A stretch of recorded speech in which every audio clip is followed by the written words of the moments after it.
Hello, let me welcome you to the conversation segment of the Signature Show this Sunday. If you listen to my voice, it's a bit cracked.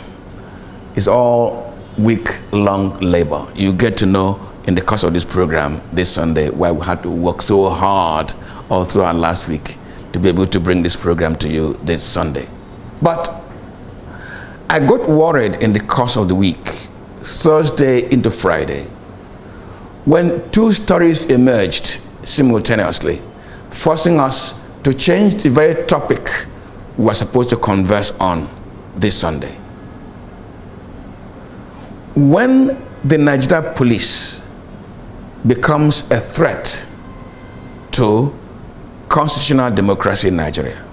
In any case, what is democracy without the rule of law?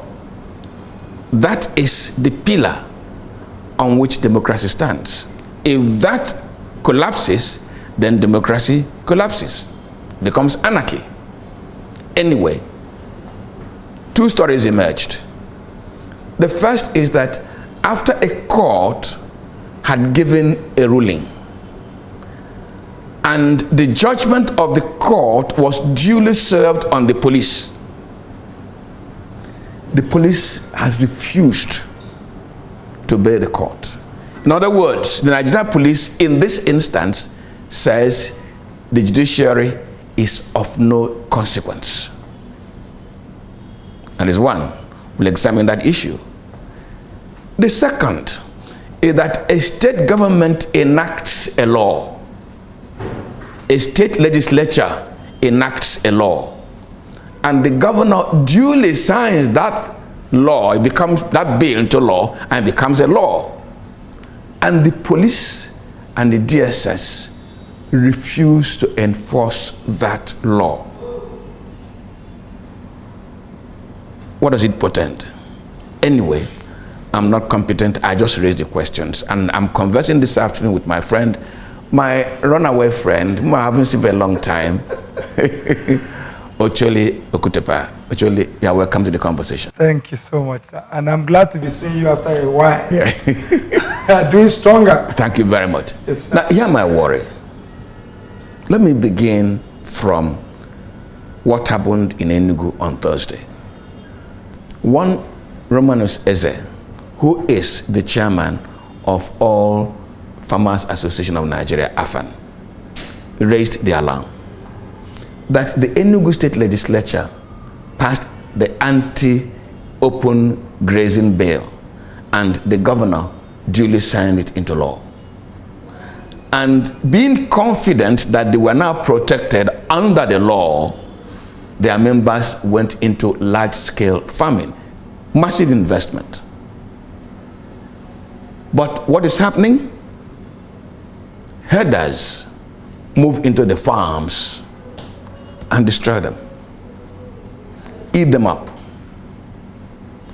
Now, let me say that the herders are ignorant of the law, although I will soon hear from you whether it's an excuse. But those who know the law and ought to enforce it, the police, the DSS, these farmers, as law-abiding citizens, write them to complain. But they refuse to enforce the law. So, the herders have a field day against the law. It made me begin to ask myself, a law made by a state government, a state legislature, is it illegal? Is it not law? Should it not be enforced? I just want to know, lest I'm coming from a point of ignorance. Okay, we're dealing with a couple of factors here. There's the legal aspect which, when I explain to the average Nigerian mind today, is at best an academic discourse.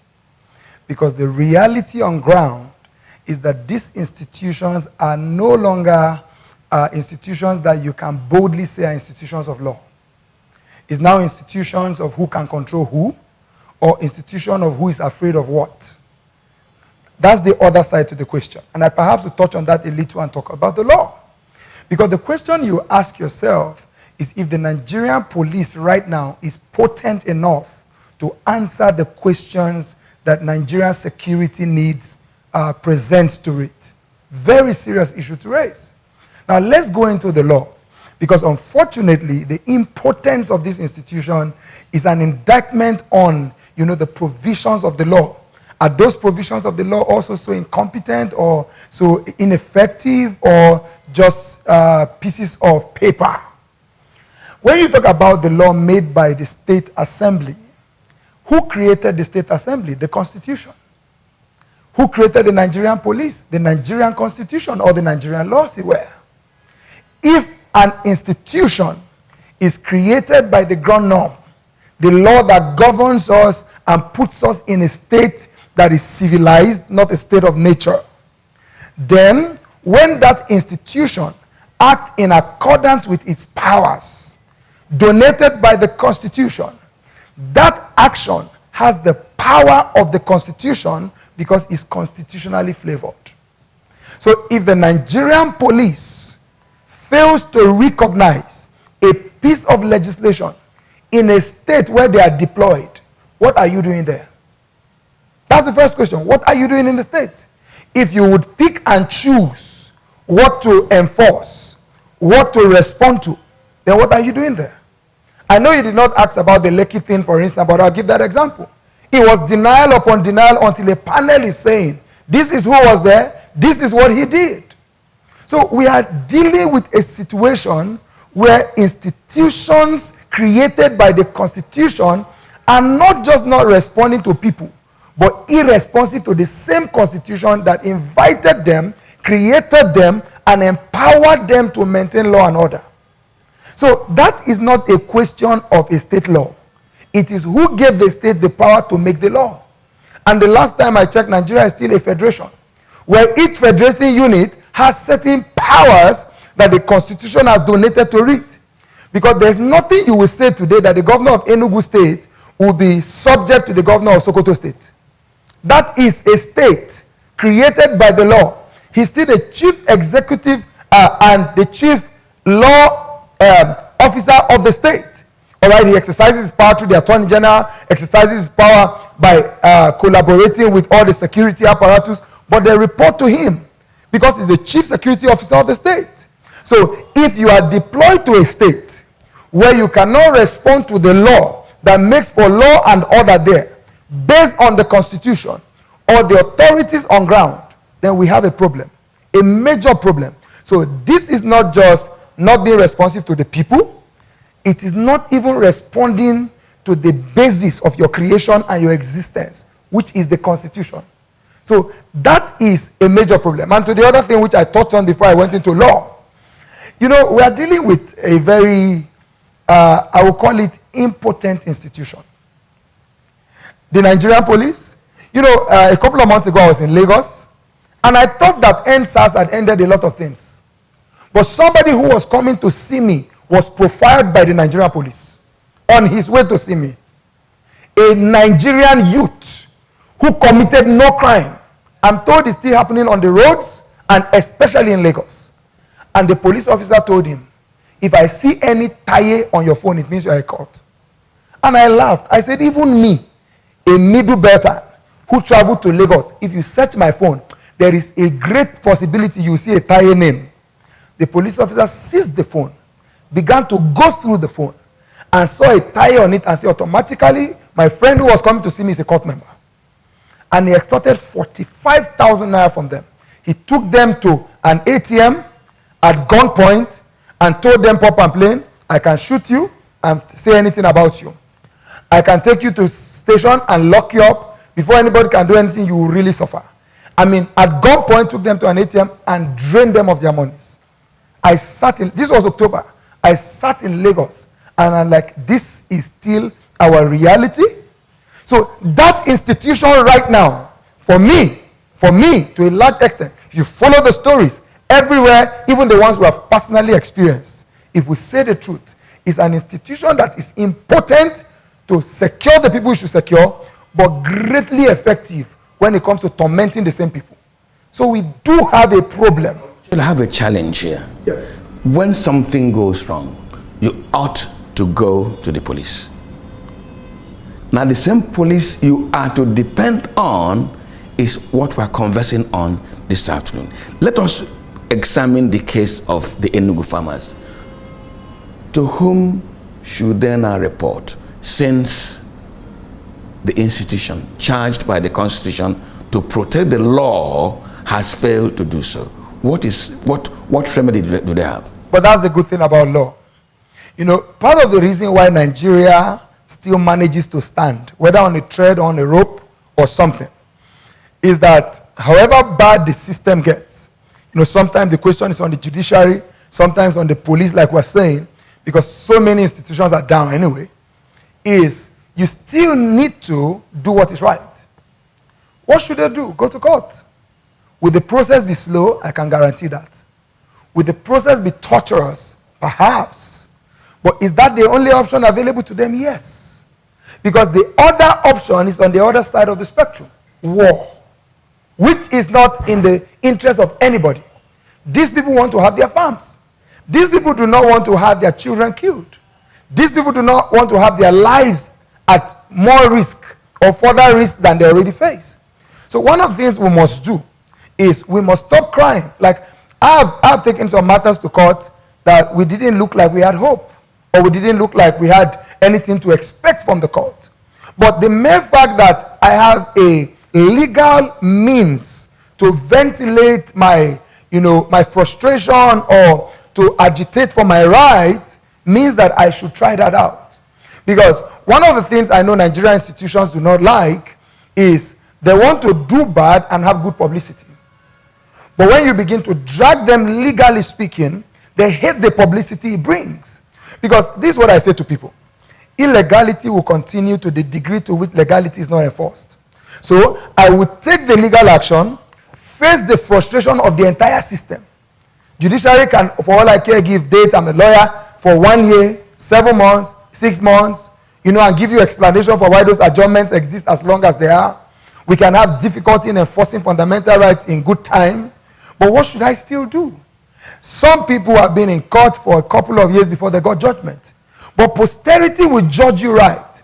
Your children will grow up to read judgments that say you fought. If there was nobody like a Mandela, we would not be citing him as a global example. So those 27 years did not look like having ice cream. But those 27 years has been able to restructure the mindset of another generation. He brought himself to a place where he became an icon that you can stand up for what is wrong. Because when we read the Mandela story now, we are unfair to his suffering. We read it now like prose. We read it now like a beautiful story in a novel. But 27 years in such a fight is 1 day a time. 365 days a year. It doesn't happen overnight. So one of the things we must learn to do in this country, as bad as the system is to find people who are ready to stand, whether justice will stand with them or not, and question justice, to tell justice. You will stand one day. Actually, there's something that's a seeming contradiction in the whole issue. I go to court. These farmers go to court. The judiciary does its work and says, this is wrong. This should be done against those people who have wronged. And who should enforce the judgment of that court? The same police that failed them ab initio. Are they not between granite and the hard stone and the hard place? But you just made a very powerful point in asking the question. It is better to be in the fix you are talking about than to do nothing in the first place. Let us do all we should do so that the Nigerian police can be shown to be the problem. That's the point I am making. Because if at this stage you do nothing, what you are simply doing is you are enabling a state of anarchy where you did not see wrong does not wrong a wrong. All right? So we can't take machete and everybody get to the street or get to the farm. Those farmers are farmers, not security personnel. You can't arm them to go to the farms. Some of them will rather live in poverty than do that because they are not equipped for it. Now, these are men who have children. These are men who have grandchildren. These are men, some of whom, with respect, are your contemporaries. This is what they have done all their lives. They have not been men of war. They have been farmers who want to simply make a living. And number two, not just make a living in terms of what they eat, help this nation by production. If we continue like this nation will soon starve. We'll soon look for what to eat and not find. So what do? We can't say they should take the law into their hands and fight for themselves. Then they should go to the law as impotent as it seems. Let's be able to get those judgments. Let it come to enforcement so that we can know that the Nigerian police has not just failed in principle, but has failed practically.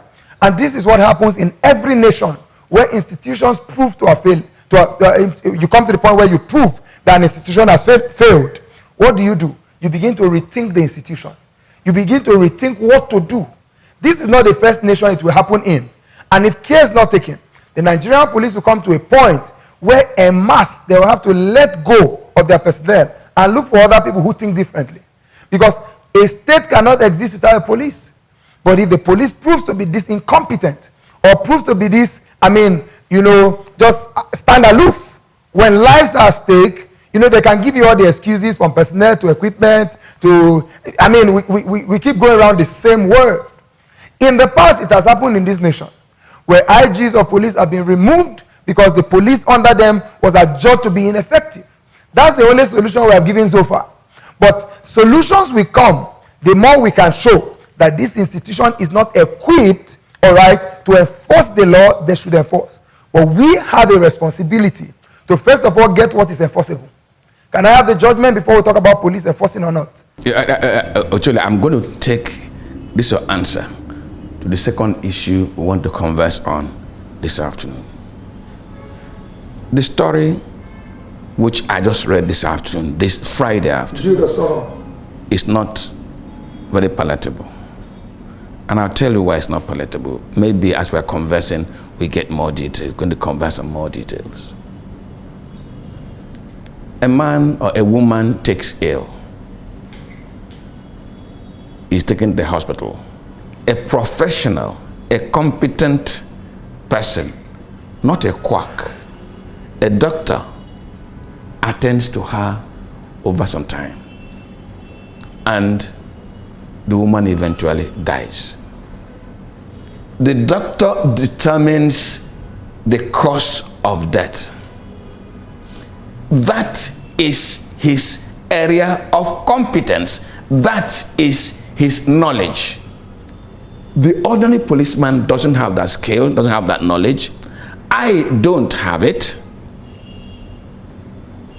Somebody wakes up in the family and says, I suspect foul play. The police is invited. And the police goes through and establishes that there is no foul play. The police itself. The young member of the family insists that there is a foul play and therefore insists on an autopsy, which is a determinant process. The autopsy is conducted and the experts establish again that there was no foul play. But the police picks up the husband of the woman who died. Pardon, let me repeat the process. The doctor has said no foul play. A process of autopsy has established that there was no foul play. Yet the police was willing to arrest the husband of the late woman. Let me even jump in there. Kindly. And because I'm involved in the very case you are asking me on, I will have to stay within professional boundaries. I agree with all you have said from my own position. But the greater issue now, which even ties into the topic of today, we're asking me, is we run to court to enforce his fundamental right. Go ahead with all the processes you want to go to. Take it on. Investigate. Nobody's after that. But to keep a man in custody, let me not go into the emotional part, a few days to his wife's burial. The entire family from both sides are fine because all you have said is what it is. A few days to the burial, one day after they wake up, you pick him up. He's still in custody. Still in custody. You run to court. That's where I was going to. The court gives an order for his release, pending the determination of his matter. Police has been served the order. The return date is on Monday, 22nd of November. The police has still not released him. The police has still not released him. This ties into the Enugu case we are saying. Good. Right now, the defense is no longer any other person but the Nigerian police. Right now, the person against whom Mr. Jude and his sister-in-law, who have been in custody, have a case is now the Nigerian police. That is where I say Nigerians should go to. If the Nigerian police can allow itself, if the IG of police can allow himself to be controlled by whoever is interested in a matter where there's a decision of court, then that is a proper time to turn the searchlight on Nigerian police and ask the Nigerian police if the Nigerian police is above the law, or the Nigerian police has now constituted itself into a higher court than the courts of law in Nigeria to make decisions.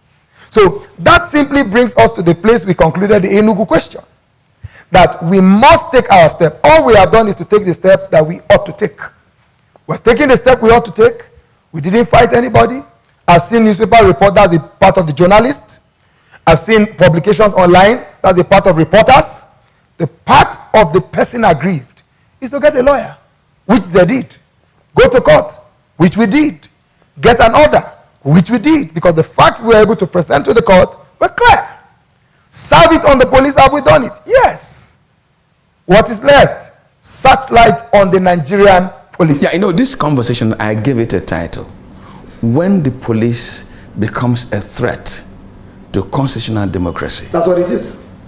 How come the police as an institution feels comfortable undermining the Constitution?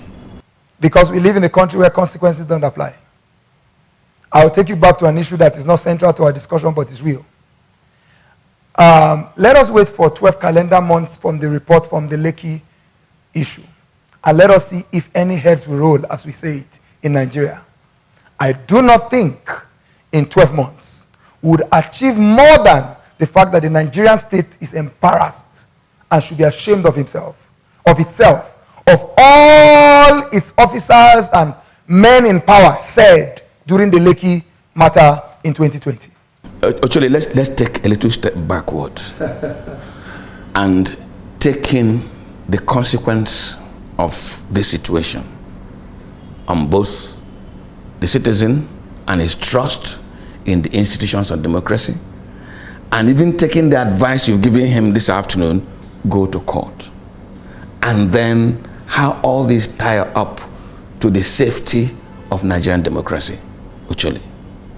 All right, when you talk about safety, an average Nigerian right now should feel like a Mandela. We're not living in normal times. We're living in an abnormal country. It takes great grace of mental health to survive Nigeria as it is.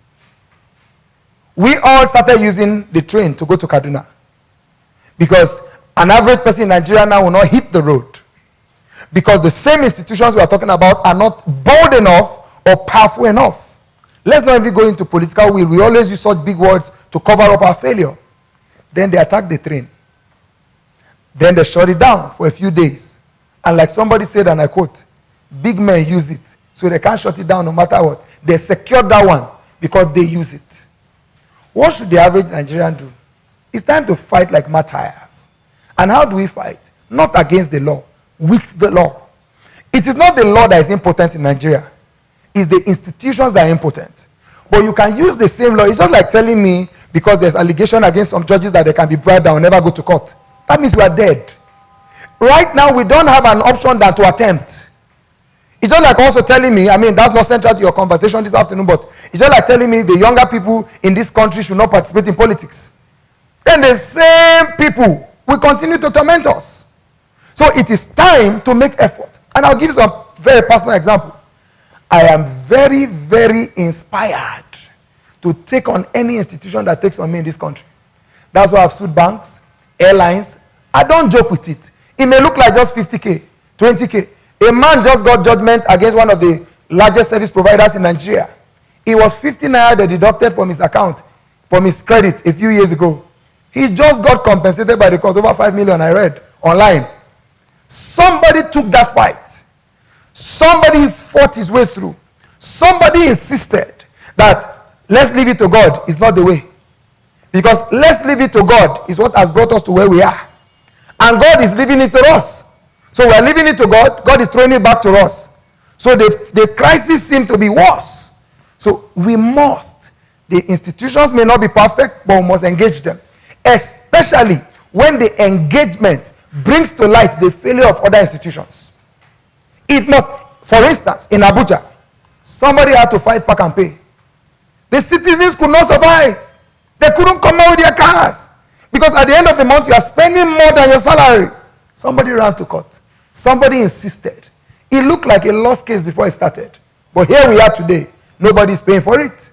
So it's so important for an average Nigerian today to agree. I know the cost of litigation can be tough, especially those who can afford it.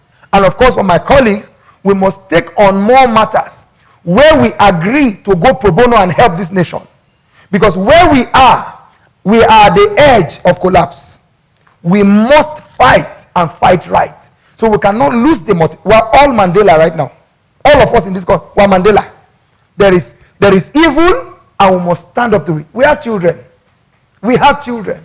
I mean, we have great-grandchildren coming. We have a generation after us who will not forgive us if nothing changes in this country. Well, the final word is, let us fight right. That's what it says. Let us use the law to fight against the injustice, the misapplication of power, the undermining of institutions. That way, we can save our democracy. Let it not be overtaken by anarchy. Very strong advice, if you ask me. Ocholi, I'm so excited meeting you again. And they say COVID-19, my dear, there's no COVID-19. Well, the conversation never ends. Let's meet same time next week. My name remains Mwabu Zenjoko. Can I tell you good afternoon?